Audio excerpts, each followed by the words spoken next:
ಶ್ರೀ ಗುರುಭ್ಯೋ ನಮಃ. ಹರಿ ಓಂ.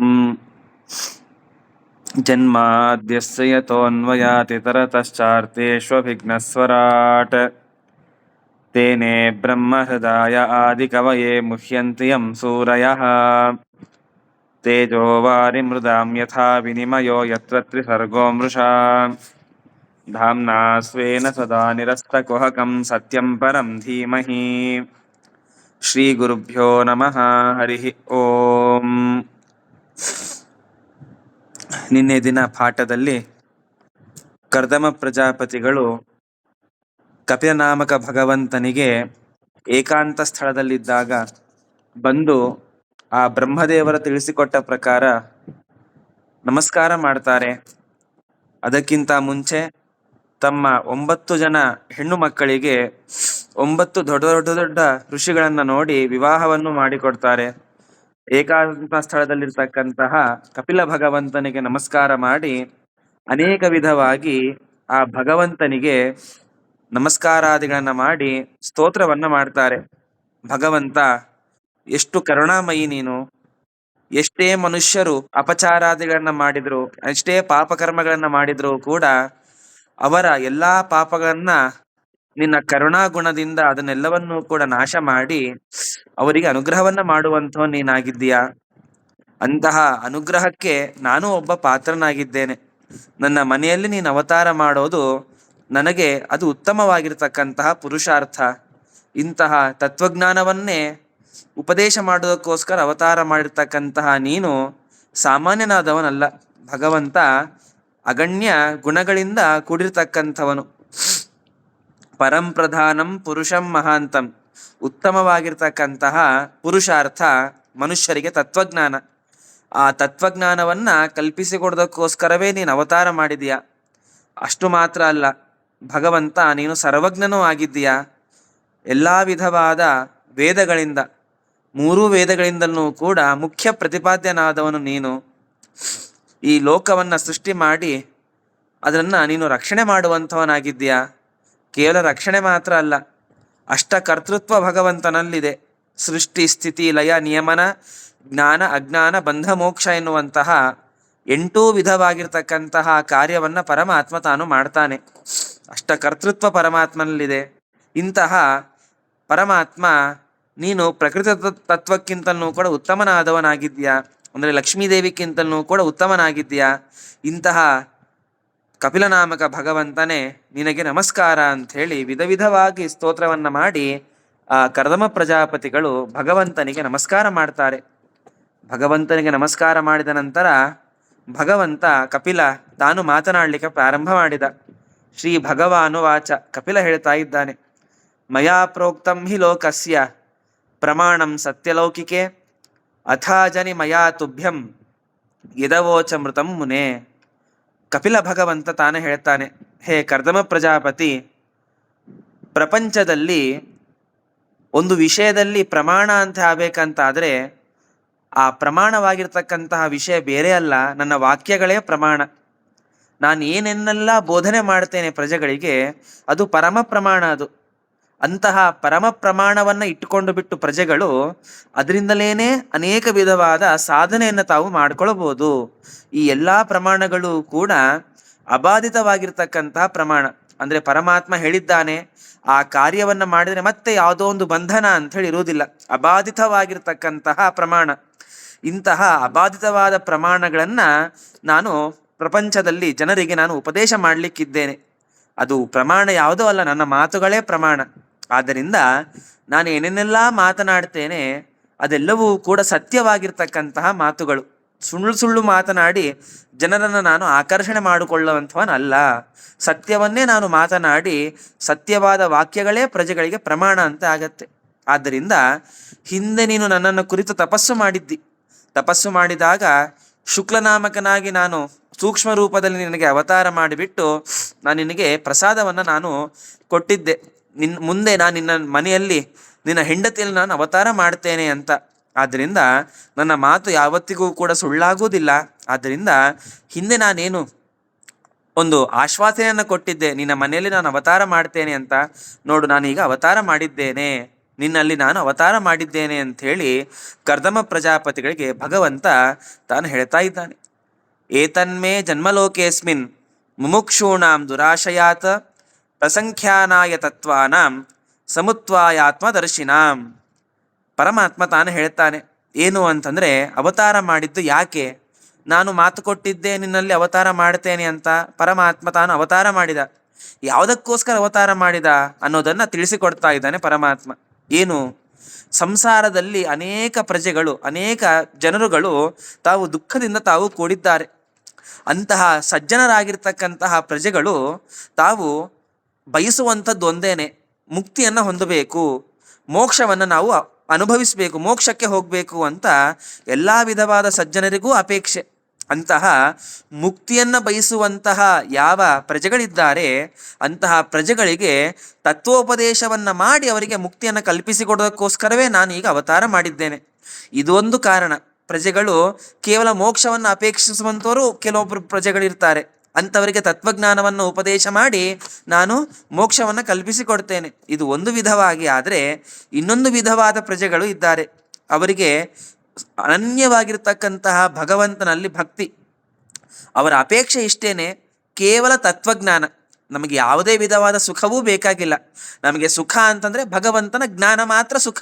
ಅಂತಹ ವಿಶೇಷವಾದ ಅಪರೋಕ್ಷ ಜ್ಞಾನಿಗಳಂತ ಯಾರಿದ್ದಾರೆ, ಅಪರೋಕ್ಷ ಜ್ಞಾನಿಗಳು ಇಷ್ಟೇನೆ, ಕೇವಲ ಭಗವಂತನನ್ನು ಆರಾಧನೆ ಮಾಡುವಂಥವರು. ಇಂತಹ ಭಗವಂತನನ್ನು ಮಾತ್ರ ಆರಾಧನೆ ಮಾಡಿ ಅವನ ತತ್ವಜ್ಞಾನವನ್ನು ಮಾತ್ರ ಫಲವಾಗಿ ಬಯಸುವಂತಹ ಯಾವ ಅಪರೋಕ್ಷ ಜ್ಞಾನಿಗಳಿದ್ದಾರೆ ಅವರಿಗೂ ಕೂಡ ವಿಶೇಷವಾಗಿ ಇನ್ನಿಷ್ಟು ತತ್ವಜ್ಞಾನವನ್ನು, ಸಾಮಾನ್ಯವಾಗಿ ಭಗವಂತನ ಜ್ಞಾನ ಅವರಿಗಿರುತ್ತೆ ಅಪರೋಕ್ಷ ಜ್ಞಾನಿಗಳಿಗೆ. ಆದರೆ ಅಂತಹ ಅಪರೋಕ್ಷ ಜ್ಞಾನಿಗಳಿಗೆ ಇನ್ನಿಷ್ಟು ಆ ತತ್ವಜ್ಞಾನವನ್ನು ಅಭಿವೃದ್ಧಿ ಮಾಡಿಬಿಟ್ಟು ಈ ಲೋಕದಿಂದ ಅವರನ್ನು ಬಿಡುಗಡೆ ಮಾಡಿಸಿಕೊಳ್ಳೋದಕ್ಕೋಸ್ಕರವೇ ನಾನೀಗ ಅವತಾರ ಮಾಡಿದ್ದೇನೆ ಅಂತ ಕಪಿಲ ಭಗವಂತ ತಾನು ಅವತಾರ ಮಾಡಿದ ಒಂದು ಕಾರಣವನ್ನು ತಾನು ತಿಳಿಸಿಕೊಟ್ಟಿದ್ದಾನೆ.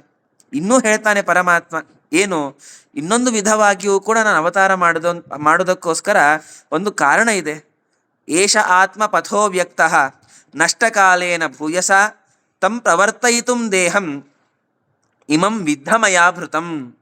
ತಾನು ಪರಮಾತ್ಮ ಹೇಳ್ತಾನೆ ಏನು ಅಂತಂದರೆ, ನಾನು ಅವತಾರ ಮಾಡಿದ್ದು ಯಾಕೆ?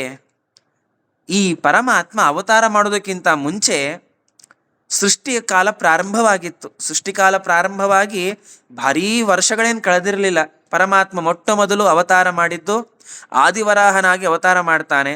ಎರಡನೇ ಅವತಾರವೇ ಕಪಿಲನಾಗಿ ಭಗವಂತ ತಾನು ಅವತಾರ ಮಾಡ್ತಾನೆ. ಆದ್ದರಿಂದ ಕಪಿಲ ಭಗವಂತ ತಾನು ಹೇಳ್ತಾನೆ, ಸಂಪ್ರದಾಯ ಪ್ರವರ್ತಕರು ಅಂದರೆ ಭಗವಂತನ ತತ್ವಜ್ಞಾನವನ್ನು ತಿಳಿಸಿಕೊಡುವಂತಹ ಹಿರಿಯರು ಯಾರಂತಂತೆ ಇರಬೇಕೋ ಅಂತಹ ಹಿರಿಯರು ಪ್ರಜೆಗಳಿಗೆ ಭಗವಂತನ ತತ್ವಜ್ಞಾನವನ್ನು ತಿಳಿಸೋದಕ್ಕೋಸ್ಕರ ಯಾರೂ ಕೂಡ ಇನ್ನೂ ಬಂದಿಲ್ಲ. ಅಂದರೆ ಅಂಥವರೆಲ್ಲರೂ ಕೂಡ ಇನ್ನು ಮುಂದೆ ಅವತಾರ ಮಾಡಲಿಕ್ಕಿದ್ದಾರೆ. ಆದ್ದರಿಂದ ಅವರು ಅವತಾರ ಮಾಡೋದಕ್ಕಿಂತ ಮುಂಚೆ ಎಲ್ಲ ಇರತಕ್ಕಂತಹ ಪ್ರಜೆಗಳಿಗೂ ಪರಮಾತ್ಮನ ತತ್ವಜ್ಞಾನ ಸುಲಭವಾಗಿ ಅರ್ಥ ಆಗಬೇಕು. ಅದನ್ನು ತಿಳಿಸಿಕೊಡುವಂತಹ ಒಬ್ಬ ವ್ಯಕ್ತಿ ಬೇಕು. ಆದ್ದರಿಂದ ಆ ವ್ಯಕ್ತಿಯಾಗೇ ನಾನೀಗ ಅವತಾರ ಮಾಡಿದ್ದೇನೆ. ಆದ್ದರಿಂದಾಗಿ ಅಂತಹ ನನ್ನ ತತ್ವಜ್ಞಾನವೆಲ್ಲವೂ ಕೂಡ ಪ್ರಳಯ ಕಾಲದಲ್ಲಿ ಮಾಯವಾಗಿ ಹೋದಾದ ನಂತರ ಸೃಷ್ಟಿಯ ಕಾಲ ಅನಂತರದಲ್ಲಿ ಹುಟ್ಟಿರ್ತಕ್ಕಂತಹ ಪ್ರಜೆಗಳಿಗೆ ನನ್ನ ತತ್ವಜ್ಞಾನ ಎನ್ನುವಂಥದ್ದು ಸಿಗದೇ ಇದ್ದಾಗ ಅಂತಹ ತತ್ವಜ್ಞಾನವನ್ನು ಅವರಿಗೆ ಬೋಧನೆ ಮಾಡೋದಕ್ಕೋಸ್ಕರವೇ ನಾನು ಅವತಾರ ಮಾಡಿದ್ದೇನೆ. ಯಾವುದರ ಮೂಲಕ? ಸಾಂಖ್ಯಶಾಸ್ತ್ರವನ್ನು ರಚನೆ ಮಾಡಿ ಆ ಸಾಂಖ್ಯಶಾಸ್ತ್ರದ ನಿಮಿತ್ತವಾಗಿ ಎಲ್ಲ ವಿಧವಾದ ನನ್ನ ತತ್ವವನ್ನು ಆ ಮೂಲಕ ನಾನು ಪುನಃ ನಾನು ಅವರಿಗೆ ಬೋಧನೆ ಮಾಡೋದಕ್ಕೋಸ್ಕರವೇ ನಾನೀಗ ಅವತಾರ ಮಾಡಿದ್ದೇನೆ ಅಂಥೇಳಿ ಭಗವಂತ ಕಪಿಲ ಭಗವಂತ ಆ ಕರ್ದಮ ಪ್ರಜಾಪತಿಗಳಿಗೆ ತನ್ನ ಅವತಾರದ ಹಿನ್ನೆಲೆಯನ್ನು 2 ಶ್ಲೋಕಗಳಲ್ಲಿ ತಾನು ತಿಳಿಸಿಕೊಡ್ತಾನೆ. ಈ ರೀತಿಯಾಗಿ ತಿಳಿಸಿಕೊಟ್ಟು ಭಗವಂತ ತಾನು ಹೇಳ್ತಾನೆ, ಹಿಂದೆ ಕೇಳಿದ್ರು ಕರ್ದಮ ಪ್ರಜಾಪತಿಗಳು, ಇನ್ನು ನನಗೆ ಗೃಹಸ್ಥಾಶ್ರಮ ಸಾಕಾಯಿತು, ಕಾಡಿಗೆ ಹೋಗಿ ಸನ್ಯಾಸಾಶ್ರಮವನ್ನು ಸ್ವೀಕಾರ ಮಾಡಿ ಒಂದೊಂದೇ ಊರಲ್ಲಿ ನಾನು ಸಂಚಾರ ಮಾಡ್ತಾ ನಿನ್ನ ಧ್ಯಾನವನ್ನು ಮಾಡ್ತಾ ನಾನು ನಿನ್ನನ್ನು ಆರಾಧನೆ ಮಾಡ್ತೇನೆ ಅಂಥೇಳಿ ಕೇಳ್ಕೊಂಡಿದ್ದ ಕರ್ದಮ ಪ್ರಜಾಪತಿಗಳು. ಅದಕ್ಕೆ ಭಗವಂತ ಈಗ ಉತ್ತರವನ್ನು ಕೊಡ್ತಾನೆ. ಗಚ್ಚ ಕಾಮಂ ಮಯಾ ಪೃಷ್ಟಃ ಮಯಿ ಸನ್ಯಸ್ತ ಕರ್ಮಣ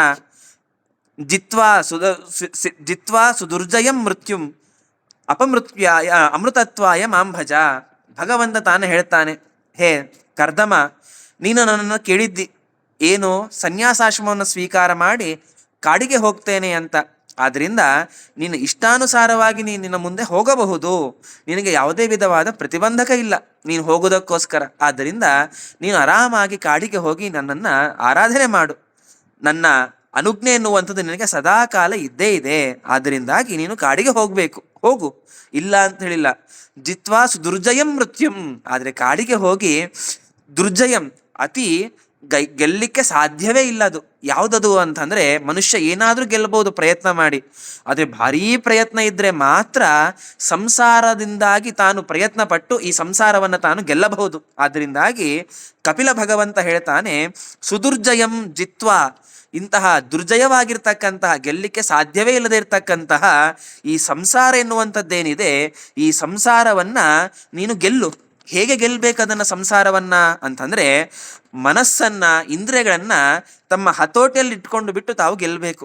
ನಮ್ಮ ಮನಸ್ಸು ನಮ್ಮ ಇಂದ್ರಿಯಗಳು ನಮ್ಮ ಹತೋಟಿಯಲ್ಲೇ ಇಲ್ಲದೆ ಹೋದರೆ ಸಂಸಾರದಲ್ಲಿ ಮತ್ತೆ ಮತ್ತೆ ಮುಳುಗಿ ಮುಳುಗಿ ದುಃಖವನ್ನು ಅನುಭವಿಸ್ತೇವೆ. ಆದ್ದರಿಂದಾಗಿ ಸಂಸಾರವನ್ನು ಗೆಲ್ಲೋದು ಯಾವಾಗ, ಈ ಮನಸ್ಸನ್ನ ಇಂದ್ರಿಯಗಳನ್ನು ನಾವು ಹತೋಟಿಯಲ್ಲಿ ಇಟ್ಕೊಂಡಾಗ ಮಾತ್ರ. ಆದ್ದರಿಂದ ಈ ಇಂದ್ರಿಯವನ್ನ ಮನಸ್ಸನ್ನ ಹತೋಟಿಯಲ್ಲಿ ಇಟ್ಕೊಂಡು ಬಿಟ್ಟು ಈ ಸಂಸಾರವನ್ನು ಗೆಲ್ಲು.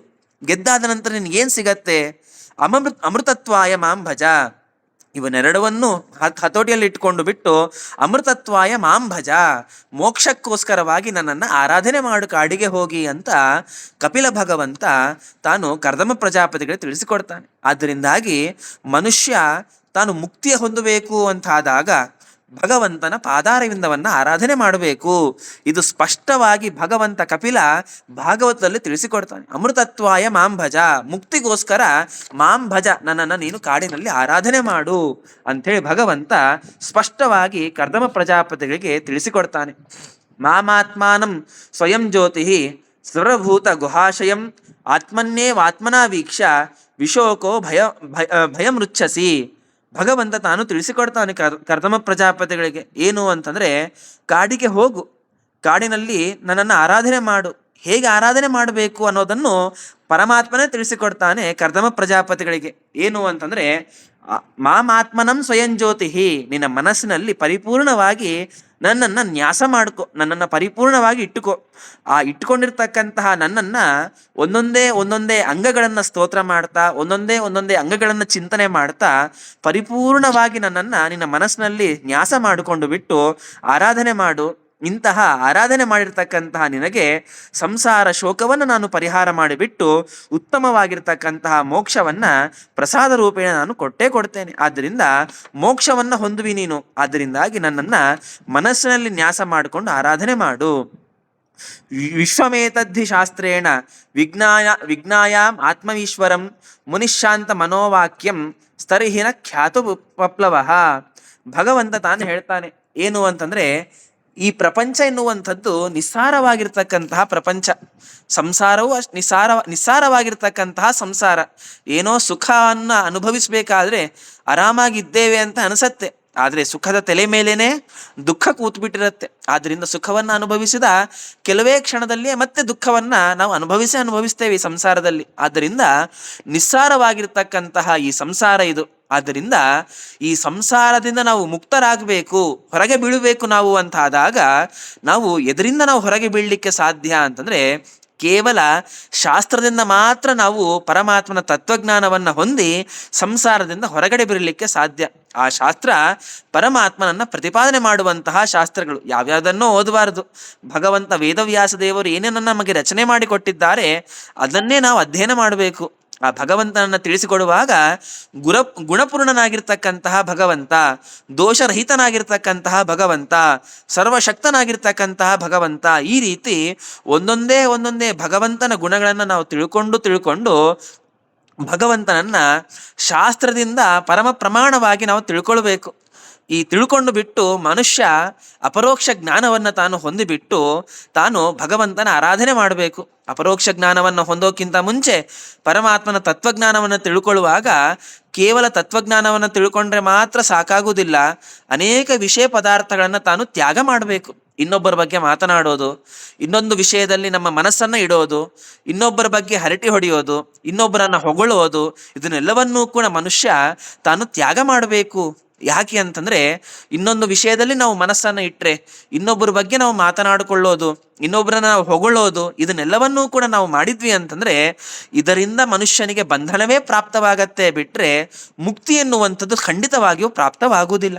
ಆದ್ದರಿಂದಾಗಿ ಈ ಬಂಧನದಿಂದ ನಾವು ವಿಮುಕ್ತಿಯನ್ನು ಹೊಂದಬೇಕು ಅಂತಾದಾಗ ಗುಣಪೂರ್ಣನಾದ ಕೇವಲ ಭಗವಂತನನ್ನ ಮಾತ್ರ ನಾವು ಆರಾಧನೆ ಮಾಡಬೇಕು. ಆದ್ದರಿಂದಾಗಿ ಈ ಅಜ್ಞಾನ ದುಃಖಾದಿಗಳನ್ನ ಪರಮಾತ್ಮ ತಾನು ಪರಿಹಾರ ಮಾಡಿಬಿಟ್ಟು ಆ ಪರಮಾತ್ಮ ತಾನೇನ್ ಮಾಡ್ತಾನೆ, ಮೋಕ್ಷವನ್ನು ತಾನು ಕಲ್ಪಿಸಿಕೊಡ್ತಾನೆ. ಆದ್ದರಿಂದ ಮೋಕ್ಷಕ್ಕೆ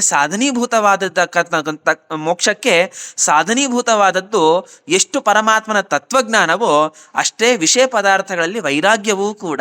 ಆದ್ದರಿಂದಾಗಿ ವೈರಾಗ್ಯವನ್ನ ಹೊಂದಿ ನನ್ನನ್ನು ಆರಾಧನೆ ಮಾಡುವಂತ ಕಪಿಲ ಭಗವಂತ ಕರ್ದಮ ಪ್ರಜಾಪತಿಗಳಿಗೆ ತಾನು ಉಪದೇಶ ಮಾಡಿದ. ಈ ರೀತಿಯಾಗೆಲ್ಲವನ್ನೂ ಕೂಡ ಉಪದೇಶ ಮಾಡ್ತಾ ಮಾತ್ರ ಆಧ್ಯಾತ್ಮಿಕೀಂ ವಿದ್ಯಾಂ ಶಮನೀಂ ಸರ್ವಕರ್ಮಣ ವಿತರಿಷ್ಯೆ ಮಯಾ ಚಾಸೌ ಭಯಂ ಚಾತಿ ರತಿಷ್ಯತಿ.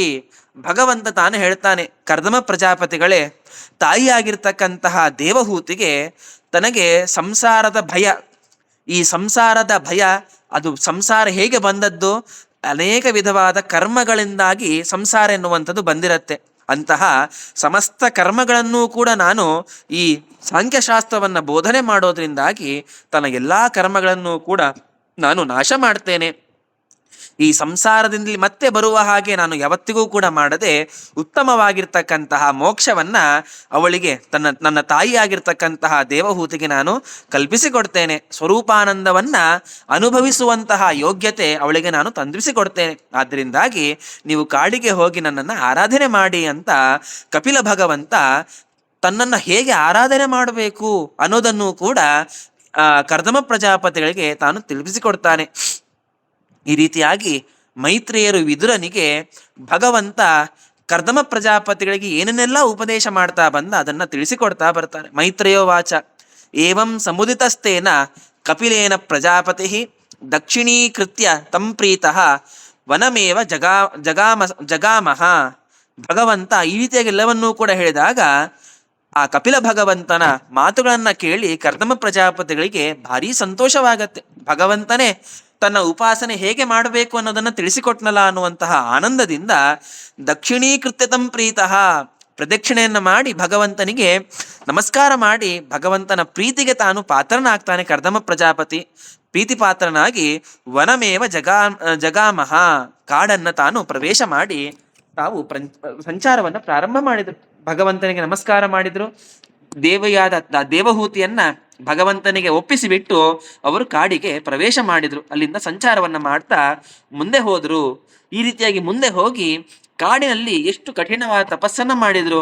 ಆ ಭಗವಂತನ ಪ್ರಸಾದದಿಂದ ಅವರು ಮುಕ್ತಿಯನ್ನ ಹೇಗೆ ಹೊಂದಿದ್ರು ಎನ್ನುವಂತಹ ವಿಷಯವನ್ನ ನಾಳಿಂದಿನ ಚಿಂತನೆ ಮಾಡೋಣ ಅಂತ ಹೇಳ್ತಾ ಇವತ್ತಿನ ಈ ಒಂದು ಪಾಠವನ್ನ ಗುರುಗಳ ಅಂತರ್ಯಾಮಿಯಾದ ವೇದವ್ಯಾಸ ಪರಮಾತ್ಮನ ಪಾದಾರವಿಂದಗಳಲ್ಲಿ ಸಮರ್ಪಣೆ ಮಾಡ್ತಾ 4 ಮಾತುಗಳನ್ನ ಮುಗಿಸ್ತಾ ಇದ್ದೇನೆ. ಹರಯೇ ನಮಃ. ಶ್ರೀಕೃಷ್ಣ ಅರ್ಪಣಮಸ್ತು.